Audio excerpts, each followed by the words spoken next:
सत्याभिज्ञकराब्जोत्थान् पञ्चाशद्वर्षपूजकान् सत्यप्रमोदतीर्थार्यान् नौमि न्यायसुधारितान् भोक्तारं यज्ञतपसां सर्वलोकमहेश्वरं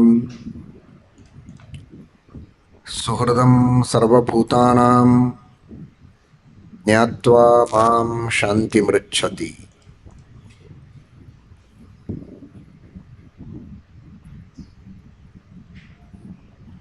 ಶ್ರೀಕೃಷ್ಣ ಪರಮಾತ್ಮ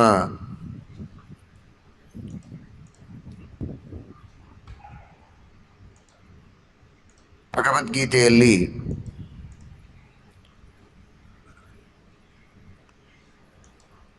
ಅರ್ಜುನನಿಗೆ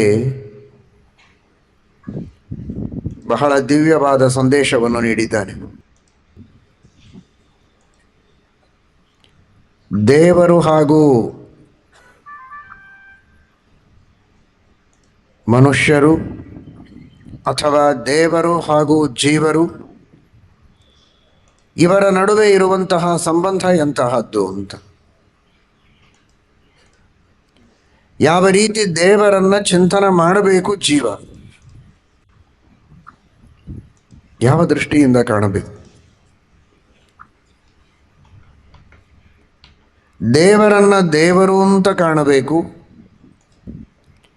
ಅತ್ಯಂತ ಪ್ರೀತಿಯ ಮಿತ್ರ ಎಂಬುದಾಗಿಯೂ ಕಾಣಬೇಕು, ನಮ್ಮೆಲ್ಲರನ್ನು ಮೀರಿದ ಸರ್ವೋತ್ತಮವಾದ ವ್ಯಕ್ತಿತ್ವ ಪರಮಾತ್ಮನದು ಎಂಬುದಾಗಿಯೂ ತಿಳಿಯಬೇಕು. ಜೊತೆಗೆ ನಮ್ಮೆಲ್ಲರ ಒಳಗೆ ಹೊರಗೆ ಸುತ್ತಮುತ್ತ ಇದ್ದು ಪ್ರೀತಿಯಿಂದ ಕಾಣುವ ಮಿತ್ರನೂ ಪರಮಾತ್ಮ ಎಂಬುದಾಗಿ ನಾವು ತಿಳಿಯಬೇಕು. ಇದನ್ನು ಕೃಷ್ಣ ಭಗವದ್ಗೀತೆಯಲ್ಲಿ ತಿಳಿಸ್ತಾನೆ. ಭೋಕ್ತಾರಂ ಯಜ್ಞ ತಪಸಾಂ ಸರ್ವಲೋಕ ಮಹೇಶ್ವರಂ ಸುಹೃದಂ ಸರ್ವಭೂತಾನಾಂ ಜ್ಞಾತ್ವಾ ಮಾಂ ಶಾಂತಿ ಮೃಚ್ಛತಿ. ಸರ್ವಭೂತ ಮಹೇಶ್ವರ, ಜಗತ್ತಿನಲ್ಲಿ ಏನೆಲ್ಲ ವಸ್ತುಗಳಿವೆ, ಅಸ್ತಿತ್ವದಲ್ಲಿವೆ, ಚೇತನ ಅಚೇತನ. ಲಕ್ಷ್ಮೀದೇವಿಯನ್ನು ಆರಂಭ ಮಾಡಿಕೊಂಡು ದೇವತೆಗಳು, ಋಷಿಗಳು, ಮುನಿಗಳು, ಯಕ್ಷರು, ರಾಕ್ಷಸರು, ದಾನವರು, ಕಿನ್ನರರು, ಮಾನವರು ಅಥವಾ ಯಾವುದೇ ತರಹದ ಜಡ ಪದಾರ್ಥಗಳು, ಯಾವುದನ್ನು ತೆಗೆದುಕೊಂಡರೂ ಅದೆಲ್ಲವೂ ದೇವರ ನಿಯಂತ್ರಣಕ್ಕೆ ಒಳಪಟ್ಟದ್ದು. ಎಲ್ಲದರ ಈಶ್ವರ ನಿಯಾಮಕ ಪರಮಾತ್ಮ. ನಿಯಾಮಕ ಅಂತ ಒಬ್ಬನನ್ನು ಕರೆಯಬೇಕಾದರೆ ಆ ವಸ್ತು ಅವನ ಕೈಯಲ್ಲಿ ಪೂರ್ಣವಾಗಿ ಅಧೀನವಾಗಿ ಇರಬೇಕು. ಯಥೇಷ್ಟ ವಿನಿಯೋಗ ಕರ್ತೃತ್ವಂ, ಸ್ವಾಮಿತ್ವಂ ಅಂತ, ತನ್ನ ಇಚ್ಛೆಗೆ ಬಂದಂತೆ ಉಪಯೋಗ ಮಾಡುವುದಕ್ಕೆ ಬರಬೇಕು. ಇನ್ನೊಬ್ಬರ ಮನೆಯಲ್ಲಿ ಹೋಗಿ ಅವರ ಮನೆಯ ವಸ್ತುಗಳನ್ನು ಅವರ ಒಪ್ಪಿಗೆ ಇದ್ದಂತೆ, ಒಪ್ಪಿಗೆ ಇದ್ದಷ್ಟು ಮಾತ್ರ ನಾವು ಉಪಯೋಗ ಮಾಡುವುದು. ಊಟಕ್ಕೆ ಕುಳಿತಾಗ ನೀರು ಕುಡಿಯುವುದಕ್ಕೆ ಅಂತ ಒಂದು ಬೆಳ್ಳಿಯ ಲೋಟ ಕೊಡ್ತಾರೆ, ನೀರು ಕುಡಿದು ಅಲ್ಲೇ ಇಟ್ಟು ಬರಬೇಕು, ಅಷ್ಟೇ. ಅದನ್ನು ತೆಗೆದುಕೊಂಡು ಮನೆಗೆ ಹೋಗೋದು, ಅದನ್ನು ಮಾರಿ ಹಣ ತೆಗೆದುಕೊಳ್ಳೋದು, ಇನ್ನೊಬ್ಬರಿಗೆ ಕೈ ಎತ್ತಿ ಕೃಷ್ಣಾರ್ಪಣ ಅಂತ ಪಕ್ಕದಲ್ಲಿದ್ದವರಿಗೆ ದಾನ ಕೊಟ್ಟು ಹೋಗಿ ಬಿಡೋದು, ಇದು ಯಾವುದು ಮಾಡಲಿಕ್ಕೂ ಅಧಿಕಾರ ಇಲ್ಲ. ಯಾರದೋ ಮನೆ, ಅಲ್ಲಿರುವ ಬೆಳ್ಳಿ ಪಾತ್ರೆಗಳನ್ನೆಲ್ಲ ಅತೀ ಉದಾರ ಮನಸ್ಸಿನಿಂದ ತನ್ನ ಜೊತೆಗೆ ಬಂದಂತಹ 4 ಜನರಿಗೆ ತುಳಸಿ ದಳ ಇಟ್ಟು ಕೃಷ್ಣಾರ್ಪಣ ಹೇಳಿದರೆ ಆ ಯೋಗ್ಯತೆ ಇಲ್ಲ. ಕಾರಣ ಅದು ನನ್ನದಲ್ಲ, ಅದರ ಮೇಲೆ ನನಗೆ ಸ್ವಾಮಿತ್ವ ಇಲ್ಲ. ಆದರೆ ಆ ಯಜಮಾನನಿಗೆ ಉಂಟು.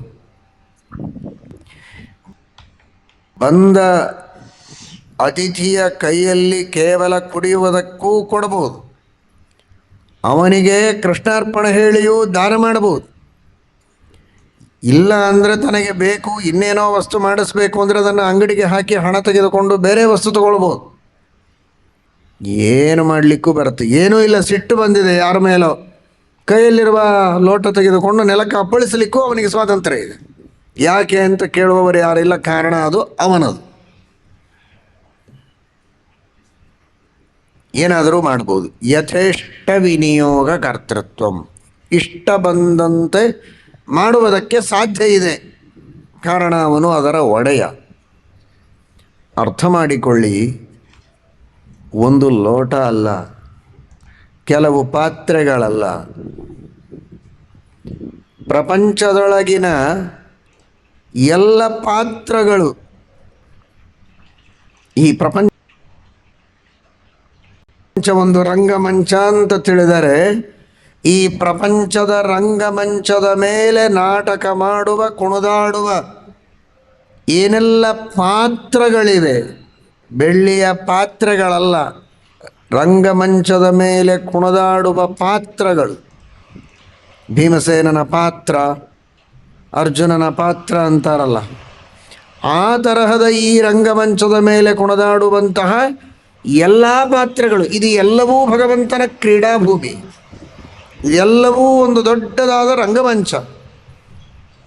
ಇಂತಹ ರಂಗಮಂಚದಲ್ಲಿ ಕುಣಿದಾಡುವ ಬ್ರಹ್ಮಾದಿ ದೇವತೆಗಳೆಲ್ಲರೂ, ಎಲ್ಲ ಪಾತ್ರಗಳು ಭಗವಂತನ ಅಧೀನ.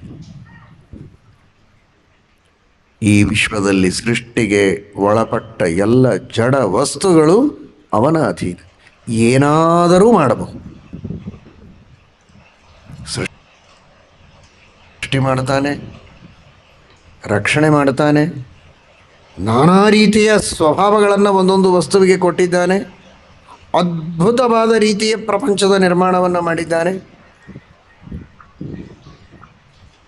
ಒಬ್ಬೊಬ್ಬ ವ್ಯಕ್ತಿಯ ಯೋಗ್ಯತೆ, ಬುದ್ಧಿ, ಶಕ್ತಿ, ಪರಾಕ್ರಮ ಅತ್ಯದ್ಭುತವಾಗಿರುತ್ತೆ. ಅದು ದೇವರು ಕೊಟ್ಟ ವಿಭೂತಿ. ಇರೋ ಅಷ್ಟು ದಿವಸ ಇರಬೇಕು ಅಂತ ತನ್ನ ಸಂಕಲ್ಪ ಇದ್ದಷ್ಟು ದಿವಸ ಇಡ್ತಾನೆ.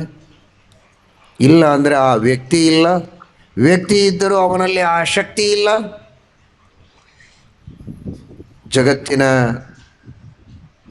ಎಲ್ಲ ಮೂಲೆಗಳಲ್ಲಿರುವ ವಿಷಯಗಳನ್ನು, ಎಲ್ಲ ಗ್ರಂಥಗಳಲ್ಲಿರುವಂತಹ ಪಂಕ್ತಿಗಳನ್ನು ತಲೆಯಲ್ಲಿ ತುಂಬಿಕೊಂಡು ಹೇಳುವಂತಹ ಭಾರಿ ಮೇಧಾವಿಗಳಿಗೆ ಮಕ್ಕಳ ಹೆಸರನ್ನು ಹೇಳದೇ ಇರುವ ಸ್ಥಿತಿ ಒಂದೊಮ್ಮೆ ಬಂದು ಹೋಗ್ತದೆ.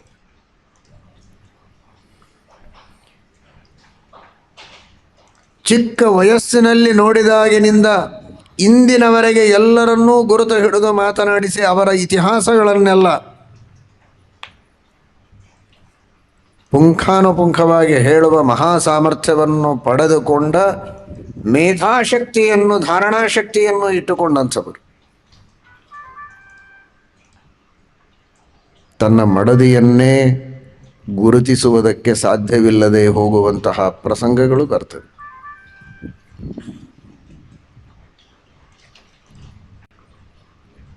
ಪ್ರತಿಯೊಬ್ಬ ವ್ಯಕ್ತಿಯ ಶಕ್ತಿಗೆ ಹಾಗೂ ವ್ಯಕ್ತಿಗೆ ಒಂದು ಆಯುಷ್ಯ, ಅದಕ್ಕೊಂದು ಸೀಮಾ, ಎಲ್ಲದಕ್ಕೂ ಒಂದು ರೀತಿಯ ತನ್ನದೇ ಆದ ವ್ಯವಸ್ಥೆಯನ್ನು ಇಟ್ಟುಕೊಂಡು ನಿಯಂತ್ರಣವನ್ನು ಮಾಡ್ತಾ ಇದ್ದಾನೆ ಪರಮಾತ್ಮ. ಈಶ್ವರ ಸರ್ವಭೂತಾನಾಂ ಹೃದ್ದೇಶೇ ಅರ್ಜುನ ತಿಷ್ಠತಿ ಭ್ರಾಮಯನ್ ಸರ್ವಭೂತಾನಿ ಯಂತ್ರಾರೂಢಾನಿ ಮಾಯಯ ತಮೇವ ಶರಣಂ ಗಚ್ಚ ಸರ್ವಭಾವೇನ ಭಾರತ. ಕೊನೆಗೆ ಕೃಷ್ಣ ಹೇಳುವ ಮಾತು ಯಂತ್ರಾರೂಢಾನಿ ಮಾಯಯ. ನಾನಾ ತರಹದ ವಿವಿಧ ವಿಚಿತ್ರ ಶರೀರಗಳೆಂಬ ಯಂತ್ರಗಳಲ್ಲಿ ಈ ಜೀವರನ್ನು ಕೂಡಿಸಿ ಅವರಿಂದ ಅವರವರ ಪೂರ್ವ ಕರ್ಮಗಳಿಗೆ ತಕ್ಕಂತೆ ವಿವಿಧ ವಿಚಿತ್ರ ಕಾರ್ಯಗಳನ್ನು ಭಗವಂತ ಮಾಡಿಸ್ತಾ ಹೋಗ್ತಾನೆ.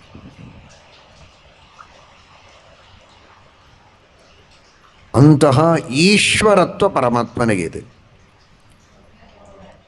ಅವರವರನ್ನ ನಾನಾ ರೀತಿಯ ಯೋನಿಗಳಲ್ಲಿ, ಶರೀರಗಳಲ್ಲಿ, 84 ಲಕ್ಷ ತರಹದ ಯೋನಿಗಳಲ್ಲಿ ಅವರೆಲ್ಲರನ್ನ ಕೂಡಿಸಿ ನಾನಾ ಕಾರ್ಯಗಳನ್ನು ಮಾಡಿಸ್ತಾನೆ. ಆದ್ದರಿಂದಲೇ ಅವನು ಒಡೆಯ, ಆದ್ದರಿಂದಲೇ ಅವನು ಈಶ್ವರ. ಈ ಶಬ್ದವನ್ನು ಕೊನೆಗೆ ಗೀತೆಯ ಉಪಸಂಹಾರದ ಸಂದರ್ಭದಲ್ಲಿ 18ನೆಯ ಅಧ್ಯಾಯದಲ್ಲಿ ಕೃಷ್ಣ ಹೇಳ್ತಾನೆ. ಅದೇ ಮಾತನ್ನು ಮತ್ತೆ ಮೊದಲು ಹೇಳ್ತಾನೆ, ಸರ್ವಭೂತ ಮಹೇಶ್ವರಂ. ಅದೇ ಈಶ್ವರ ಶಬ್ದ ಜೊತೆಗೆ ಮಹತ್ ಶಬ್ದವನ್ನು ಸೇರಿಸಿ ಮಹೇಶ್ವರಂ. ಅಂತಹ ಇಂತಹ ಈಶ್ವರ ಅಲ್ಲ ಪರಮಾತ್ಮ, ಮಹೇಶ್ವರ. ಏನನ್ನೂ ಮಾಡುವುದಕ್ಕೆ ಪರಮಾತ್ಮ ಸಮರ್ಥನಾಗಿದ್ದಾನೆ ಅಂತ.